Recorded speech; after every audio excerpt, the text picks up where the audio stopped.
आहट एक अनहोनी की चैनल पर आपका स्वागत है।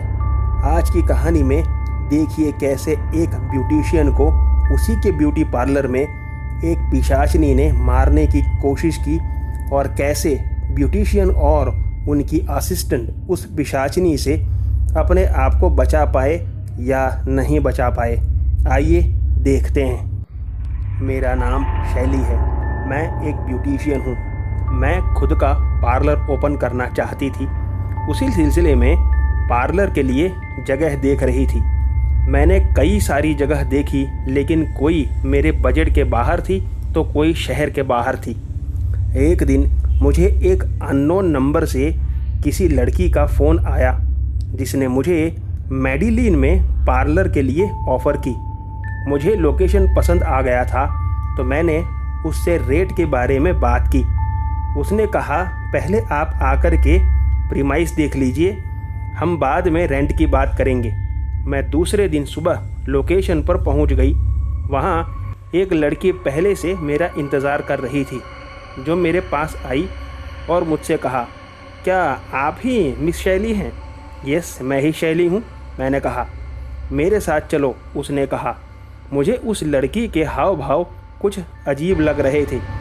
ना कोई हेलो हाय, ना उसने मुझे अपना नाम ही बताया, लेकिन मेरा फोकस सिर्फ पार्लर था, इसलिए मैंने सब कुछ इग्नोर कर दिया। पार्लर 3rd फ्लोर पर था। वो मुझे अंदर लेकर के गई। मुझे जगह पसंद आ गई और मैंने डील ओके कर दी। मैंने थोड़े ही दिनों में पार्लर स्टार्ट कर दिया। मेरे साथ मेरी असिस्टेंट भी दिन भर वहाँ रहती थी। स्टार्टिंग के कुछ दिन बहुत अच्छा रहा, लेकिन एक दिन काम करते करते हमें काफ़ी लेट हो गया था पार्लर बंद करने में। हम पार्लर की सारी लाइट्स बंद करने लगे, तब मुझे महसूस हुआ कि मेरे पीछे कोई साया है। मैं तुरंत पीछे मुड़ी, लेकिन वहाँ कुछ भी नहीं था। मैं फिर से सामान हटाने और लाइट बंद करने लगी। तभी पार्लर में लगा म्यूज़िक प्लेयर अचानक अपने आप स्टार्ट हो गया और सारी लाइट्स अपने आप ही बंद हो गई। मैं डर गई और मेरी असिस्टेंट रागिनी को आवाज़ देने लगी, पर उसका कोई जवाब नहीं आया। मैंने फ़ोन की लाइट्स ऑन की और मैं पार्लर के मेकअप रूम में रागिनी को ढूंढने के लिए गई। रागिनी, रागिनी, प्लीज़ कुछ बोलो रागिनी। मैंने जैसे ही मेकअप रूम का दरवाज़ा खोला, मैंने देखा कि रागिनी का शरीर नीचे गिरा हुआ था बेजान सा, और उसके मुंह से खून निकल रहा था। मैं डरकर ज़ोर से चीखती हूँ और डर के मारे वहाँ से भागने लगी। तभी मुझे कोई पकड़कर पीछे खींच लेता है और मैं नीचे गिर जाती हूँ। मैं तुरंत उठकर वापस भागने लगती हूँ। उसी वक्त मेरी नज़र सामने के बड़े आईने पर जाती है, जहाँ एक काली जली हुई औरत का साया था।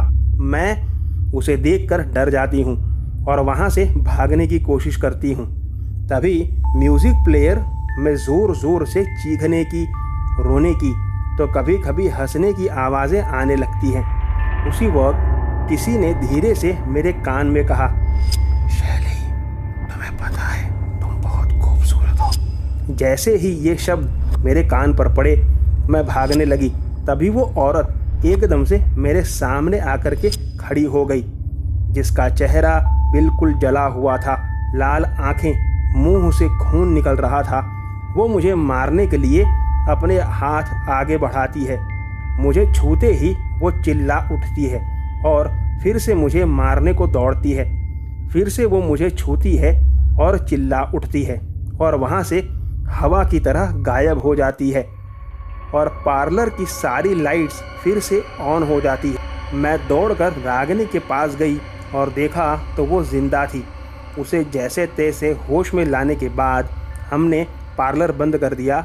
मैंने रागिनी को अपने घर ले जाना ही उचित समझा। घर जाकर के जब मैंने माँ से सारी बात कही, तब पता चला कि वो पिशाचिनी मुझे सिर्फ इसलिए नहीं मार पाई थी क्योंकि मैंने हवन का कलावा पहन रखा था। दूसरे दिन जब हम वहाँ गए, तब पता चला कि जिस जगह हमने पार्लर खोला था वो दरअसल मारिया नामक एक औरत की जगह थी। वो काला जादू करती और करवाती थी। 2 साल पहले उस पार्लर में ही काला जादू की एक प्रक्रिया में उसकी जान चली जाती है। उसी दिन से वो जगह हॉन्टेड हो जाती है। कई लोगों ने दुकानें खोली, लेकिन ज़्यादातर या तो मारे गए या बर्बाद हो गए। मारिया की आत्मा को अभी भी शांति नहीं मिली है। वो आज भी वहीं भटकती है। उस दिन के बाद से मैंने दूसरी जगह पार्लर खोल लिया। रागिनी आज भी मेरे साथ काम करती है। मारिया एक काला जादू करने वाली औरत थी और उसी काले जादू ने उसकी जान ले ली। सुनने में आया है कि मारिया को खूबसूरत दिखने का बहुत शौक था और वो पार्लर में आने वाली औरतों के बाल और खून से अपने आप को खूबसूरत बनाने का हमेशा प्रयास किया करती थी। आज की कहानी में बस इतना ही। अगर आपको कहानी पसंद आई हो तो वीडियो को लाइक ज़रूर करें। इससे हमें और भी अच्छे वीडियोस बनाने का प्रोत्साहन मिलता है। वीडियो को हो सके उतना शेयर करें। मुझे कमेंट बॉक्स में लिखकर अपनी राय ज़रूर दें। और अगर आप हमारी चैनल पर नए हैं तो चैनल को सब्सक्राइब ज़रूर करें। आपसे मुलाकात होगी ऐसी ही अगली कहानी में। तब तक बाय एंड टेक केयर।